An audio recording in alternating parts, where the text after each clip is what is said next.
What is up, guys? Welcome back to the channel. Guys, I came across this video. Thought it was interesting. This is from the channel Military Rated. We got why authoritarians, I never heard that word. That's my first time hearing that word. Authoritarians hate Nordic countries. Which interesting, just looking at once y'all see who are the people they're showing, even on the thumbnail and stuff like that. Some of those countries, yeah, I know. But I just feel like when it comes to Nordic countries, I feel like they really put their people first. They care about their people first, and not trying to control people. That's just me from all the videos I get that I've just watched and learned from when it comes to Nordic Scandinavia. All those, yeah. I just feel like put their people first. These countries are always top in the happiest countries in the world, rated best places to live in the world, and all those things like that. So, yeah, I think it annoys them and that could happen because I feel like there's a lot, even here in the States, we can learn from Nordic countries as well, man. Just caring for your people. That's what I would say. But y'all let me know what y'all think in the comments. We're going to check this out, see what it's about. That subscribe button. Much fear and resentment from few regions on earth provoke as much fear and resentment from authoritarian leaders and regimes as the Nordic countries. I think I said that right.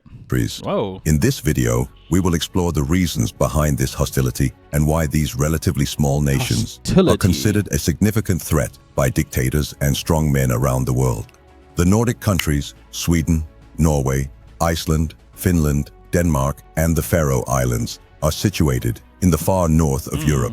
Despite their relatively small size and population, these nations have a unique ability to annoy authoritarian regimes, and this is due to several factors. The Nordics are characterized by high levels of freedom, happiness, and economic prosperity. And this is basically what just talking about, like top in happiness. When it comes to prosperity, I'll just say kind of when people mention that work-life balance, not trying to live above your means, just comfortable living. Y'all know here in the States, people just expect people that have money, have the fanciest car. People there's a phrase they say, keeping up with the Joneses. People trying to, have all these. Dang, that's light bright. Is it me or my light bright? People trying to keep up with the Joneses, which means like, you can't afford it, but you're going to try to afford it so you can try to make it seem like you really got it, like that type of thing, Then, of course, freedom, y'all know.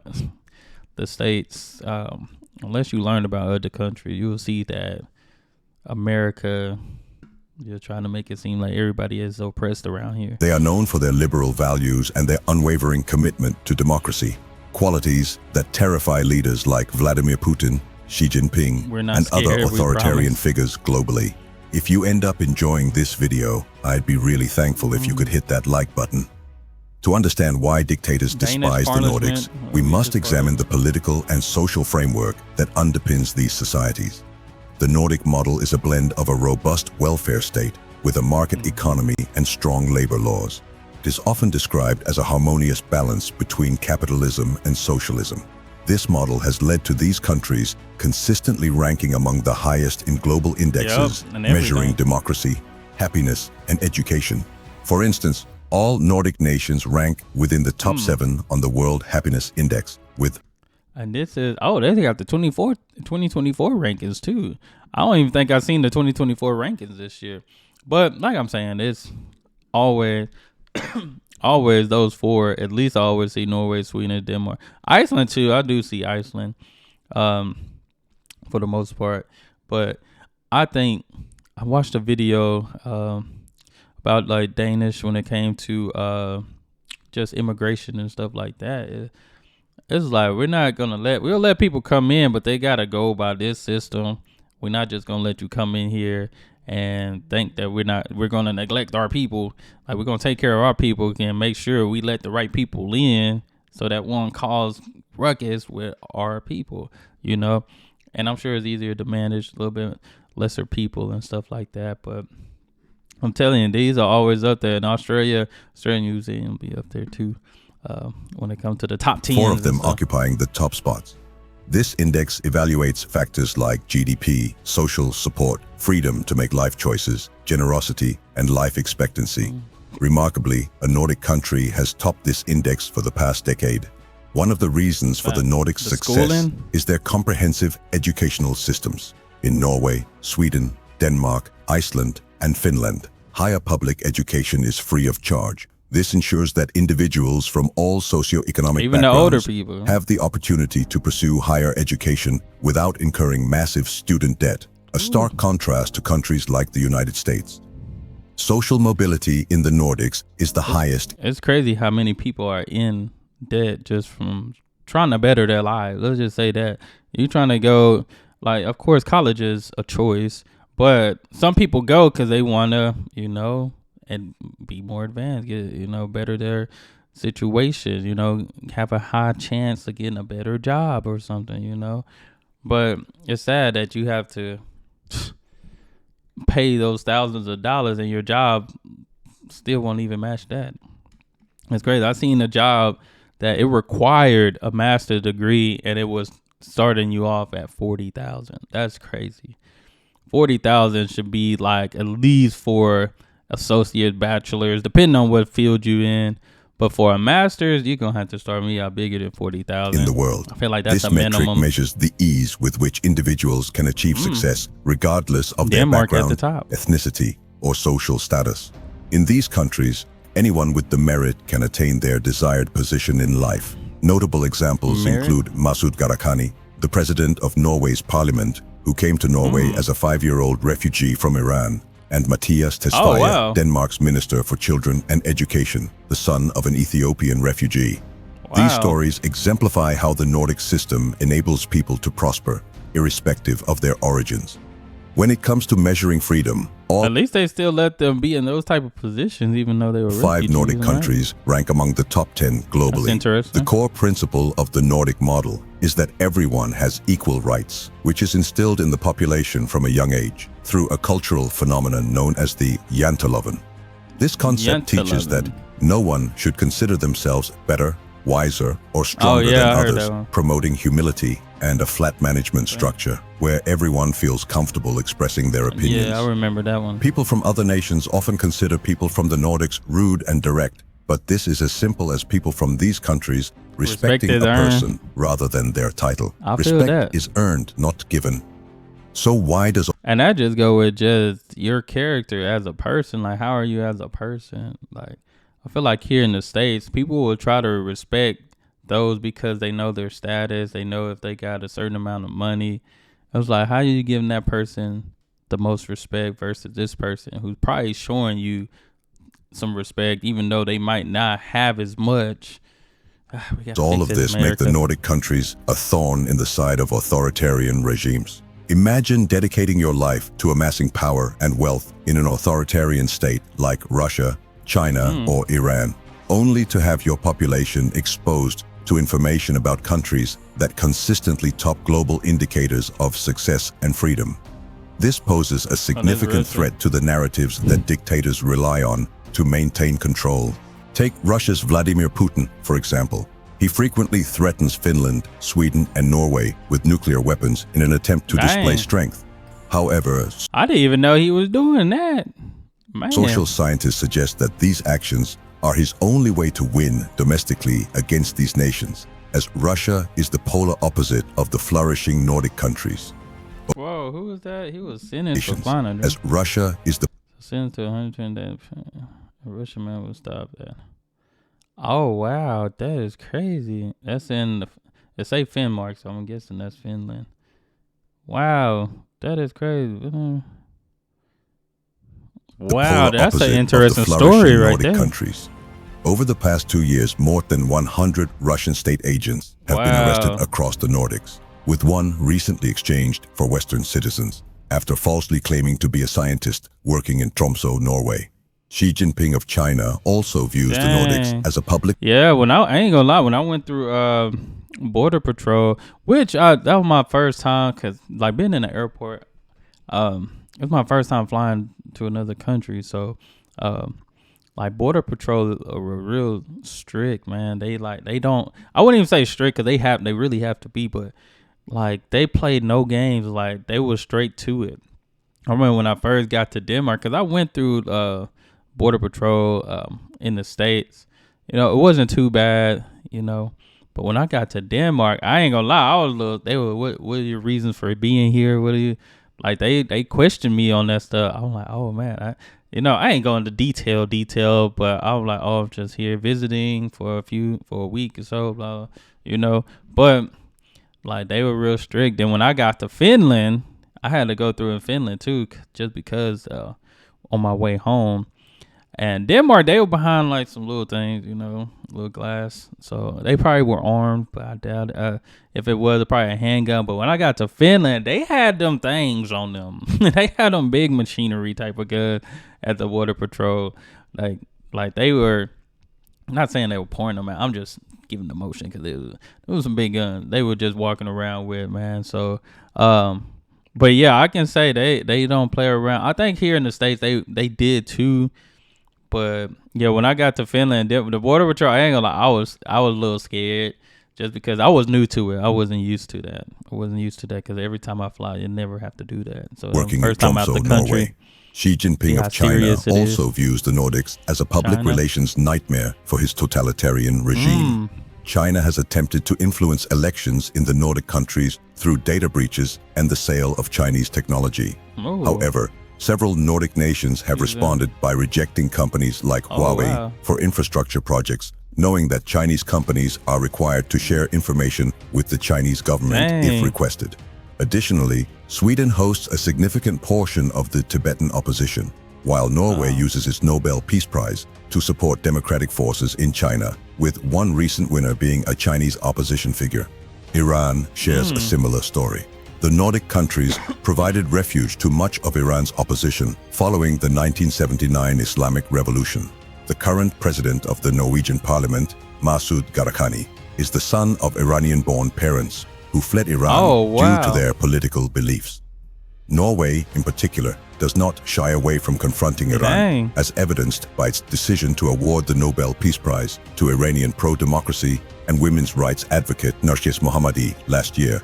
This move prompted harsh criticism from Iran, but ultimately, there is little the Iranian regime can do in response. Wait, Biden? It said Biden called for her criticism from Iran. Biden calls for her release. U.S. President Joe Biden had to be honored. Oh dang, she's been incarcerated. There is little the Iranian regime can do in response. In Sweden, authorities have found evidence linking Iran to some of the gang violence that has plagued the country, with Iranian opposition politicians in exile often being targeted. And in general, Sweden is the country in the Nordic that have the iciest relations to Iran's priesthood. The disdain for the Nordic countries extends beyond the more well-known authoritarian figures like Putin, Xi, and the Iranian leadership. Other authoritarian leaders have also expressed their displeasure with the Nordic nations due to their progressive values and international influence. Belarus's Alexander Lukashenko has repeatedly criticized the Nordic countries for their support of democratic movements in Eastern Europe. In his rhetoric, he accuses the Nordics of meddling in Belarusian affairs by providing refuge and support to opposition figures. For example, Lithuania, which has strong ties to the Nordic countries, has offered asylum to Belarusian opposition leader Svetlana Tsikhanouskaya. Lukashenko has publicly denounced the Nordic countries as puppets of the West, accusing them of trying to destabilize his regime through their liberal policies and human rights advocacy. North Korea's... It seems like it's a lot of beef going on with the Nordics now, especially down in the south. Kim Jong-un views the Nordic countries as ideological enemies. The Nordics' consistent emphasis on human rights. My boy said, I don't know if these are his exact words. I know this is for video purposes. And it probably like summarizing what he kind of basically probably was saying. Denmark and Norway are hypocrites for treating their people nicely. Do more like me. That is a crazy statement. Like I said, I don't know if he made this statement truly or not, video purposes, and the person just summarized, like probably basically saying this is what I got out of it, what he was saying. But that's crazy because I feel like, why wouldn't you treat your people right, you know? And their critical stance on North Korea's human rights abuses have drawn the ire of Kim's regime. In a rare statement, North Korea's state-run media criticized Denmark and Norway for their hypocritical human rights policies, accusing them of undermining global peace through their alliances with the United States. The Nordics' involvement in promoting human rights at the United Nations has also made them targets of North Korea's vitriol. The influence of the Nordic countries extends beyond their borders, further exacerbating the frustrations of authoritarian regimes. The Nordics have been active in various international organizations where they consistently advocate for human rights, environmental protection, and democratic governance. Their strong presence in the United Nations, for instance, has allowed them to push forward resolutions that I think I was by the Swedish Parliament. Often challenge the actions of authoritarian states. Moreover, the Nordic countries are among the most generous donors of foreign aid. Let's see this, foreign aid. Oh, Norway right there. Oh, I don't think this is in order. This might not be in order. But dang. Look at all those millions. Dang. No, billions. I'm tripping. I was looking at Luxembourg. Total development aid. So they got 4. Sweden gave the most. Man, United Kingdom at 19 billion. Man, that's a lot. Tying their financial support to the promotion of democratic values and human rights. This has led to accusations from authoritarian leaders that the Nordics are using their wealth to impose Western values on other nations. In regions like Africa and Asia, where China and Russia are also vying for influence, the presence of Nordic-funded NGOs and development projects presents a stark contrast to the more transactional approaches of authoritarian powers. The Nordic countries, with their commitment to freedom, equality, and democracy, stand as a powerful counterpoint to the authoritarian regimes of the world. Their success serves as a constant reminder to dictators of what is possible in a truly free society, making them a perpetual irritant to those who seek to control and oppress. As long as the Nordic nations continue to thrive, they will remain a beacon of hope for those who yearn for freedom and a significant challenge to authoritarian leaders everywhere. Their influence on the global stage only deepens the disdain felt by dictators, as the Nordics continue to champion the very principles that authoritarian regimes fear most. If you liked this video, I'd be honored if you hit that like button. And as always, I'd love to hear your feedback. Now, that was a pretty interesting video, right? It was very interesting. Just seeing, because like I said, I don't know too much of what goes on, especially when it comes to other countries. Like, I am aware of different things that goes on here in the United States, but man, I just think it's crazy. And like, I've seen videos just how different countries that are in the Nordics, how they have influenced the rest of the world, or they have different methods and systems that will probably work real well somewhere else, if you just give it a try, give it a chance and stuff like that. But I think it's crazy to be mad at a country for actually just thinking about their people, like helping their people. That's just crazy to me. Like making sure your people are good. Like I said, y'all know here in the States, I mean, did videos over before, just everything. We definitely don't put our people first. We definitely don't. It's sad to say, especially being the type of country we are, a wealthy country and stuff like that, and we don't even put the people first. Like it said, that freedom equals prosperity. Like we say, the land of the free, but people out here struggling to be free. That's crazy. We struggling to be free just with all the expenses and all these things. And on top of that, just even knowing that other countries don't even offer operate by credit. Like we're in a country that's in billions of dollars in debt, and they give us a credit score to tell us we have to have a certain credit score to be able to get certain things. It's beyond me. It's beyond me. But y'all let me know what y'all think. This video was posted 9 days ago, so this is kind of some recent information, stuff like that. but I'll try to stay on top of it, stay updated just to see how things are going. But that's all I have. Y'all hit that subscribe button, send down those recommendations, and y'all be blessed, be the best, and be you. I'm out.